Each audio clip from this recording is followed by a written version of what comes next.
Bigger, better, and bolder game rooms. Push your design, push your amenities, and get out there if you're an Airbnb host. Everybody wants to stay somewhere where they can also get shit done. Hey guys, welcome back to the channel. I'm Levi, this is Bella. Today we're going to be talking to you about the 2025 trends in both design and Airbnbs that we think we're going to see over the next year.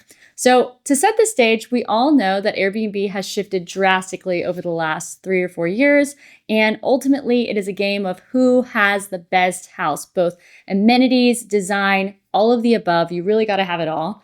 And so we already kind of know that amenities are what's going to bring in the money. But do I think they're going to pop off this year? That's what we're going to be talking about today. So number one. Trend number 1, we think we're going to be seeing bigger and better backyards and game rooms. So the idea is that amenities will always be there, but ultimately we can push them even further. So what's a weird thing that you can put in your backyard that no one else has? We all have hot tubs, we all have cornhole, but what about like an exterior bowling alley? I saw that in an Airbnb recently and I was like, that's really cool. What are some other cool things you could put in the backyard? I mean, you guys have all seen pickleball, so that's never going to die. Not in this lifetime. But mini golf courts, putt-putts, really extensive outdoor kitchens, and really awesome ways to entertain in the backyard. TVs, all of the above. That's going to be... media centers outside for sure. Yeah, I think you can really expect to see some crazy backyards in the next few years. The other side of that is also bringing those amenities onto the inside through game rooms. Yeah, for game rooms, you've all seen the stand-up arcade games. I think we're going to see a lot more of those, and I think the envelope is going to be continued to be pushed. Think about things like VR coming into commercial viability and things like that that are just going to push in a different direction. Yeah, so gone are the days of just like throwing in a pool table and a foosball table and calling it a game room. Like people are going to be pushing the envelope with design too. I'm going to see a lot of really dark speakeasy style game rooms where it's not just a place where you go and play, but it's a place where you can go and chill, hang out. Maybe there's a theme to it. Maybe something unique is in this room that could never be in a regular game room. So really pushing the envelope when it comes to game rooms. Game rooms and experiential spaces are in. Yes. Trend number 2, bold murals in unexpected places. So if you can't tell, I'm a big fan of murals, but actually murals are going to only get more and more popular this year. Absolutely, hands down, we've all seen it. They're super important to making your design stand out. And definitely in spaces that are very photogenic. The point of a mural from the Airbnb artist or the Airbnb curator side is to make it so that people take pictures in their properties. So you're going to see little tiny nooks to big expansive walls that encapsulate moments. That's right. Exterior murals definitely in when it's really hard to add color to an outdoor space through, you can't do wallpaper and it's hard to paint things, but murals are a perfect place to add that extra, something special to the backyard and really complete a space. So we definitely predict more murals. We hope to be painting more too. Design trend number 3, work while vacationing features. Everybody wants to stay somewhere where they can also get shit done. That's absolutely right. When in the world of digital nomads and midterm stays, staying in a place longer than just a weekend is becoming the trend. So you have to think about designing for that work from homer. And for me, this means putting desks in places that have closed doors. So yes, an actual office is great, but maybe you don't have enough bedrooms for an actual office. At least put a desk in a few bedrooms, right? Because what if there are 2 people on a call at the same time? You don't want to put both of them at the kitchen table and have them talking over each other. So I think having a secluded desk in its own space is like a must and will definitely be a trend for 2025 is going to be more remote workers. On top of that, you're going to start seeing rooms that actually curate more towards the co-working vibe.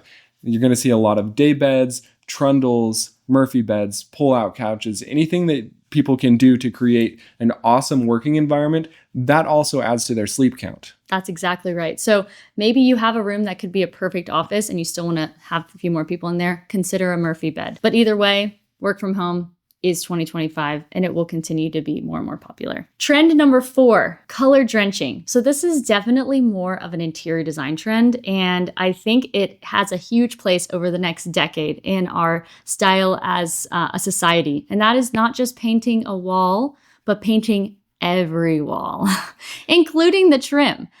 So this is really becoming something really impressionable. It makes a huge impact on any space or room, and it ultimately creates a really cozy vibe. So I think maybe consider that over just painting a wall white or just a singular accent wall.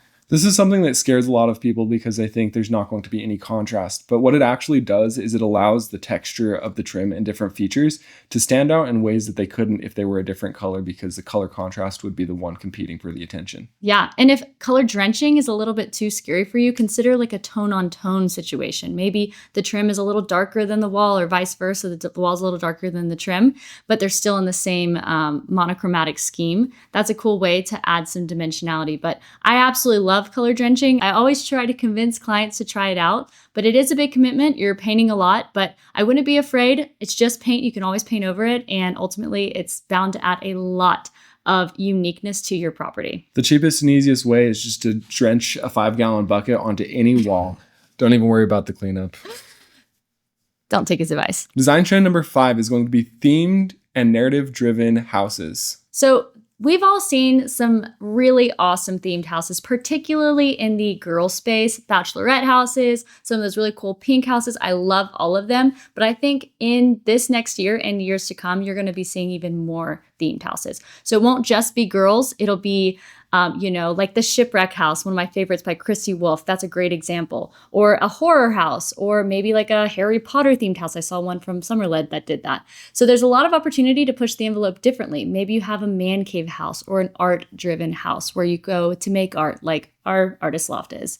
The other thing I see going on in this space is going to be storytelling through the experience for guests. So maybe there's a scavenger hunt involved with when you check in, go and find this, and then blah, blah, blah. And then finally, there's a secret hidden door that you get to go into to fully experience the house. So I could see a lot of that going on. And I think the more you focus on that as an Airbnb host, the better your property will stand out and ultimately create virality, if that's what you're looking for. Here's something to watch out for, though. Theming is really easy to get wrong. There's a lot that you can do with pulling in different aspects of where you're staying to create a theme that ties into the neighborhood, to the community, to things that are around in surrounding areas. But it is really easy to try and theme a house and miss. And when you do, it is a very long road to recover from that.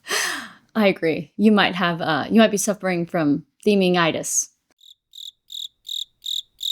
Okay, that was a really bad joke, but he's right. The last trend we're predicting for 2025 is going to be a focus on wellness-driven amenities in houses. So instead of just having really cool game room amenities, I see houses having whole spas inside of their house.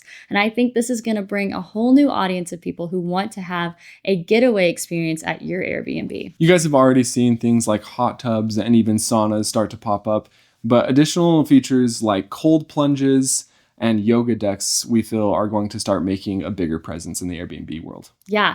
And then you can even incorporate some experiences into your Airbnb. Maybe you have a massage therapist that can be something, an add-on that the clients or the customers can actually purchase directly from them. So there's a lot of opportunity to create almost like an in-home spa experience and really focusing on that wellness. In fact, one of my favorite ways that I've seen cold plunges used are people will buy a property next to a natural river that is naturally cold, and they'll call it a cold plunge, put a little stepping stone path down there so you can have that natural experience, and it's like a spa. So I would really consider adding some wellness features to your property. The number one takeaway would be that as a whole, the Airbnb and rental economy is moving towards experiential-based stays instead of just a place to sleep.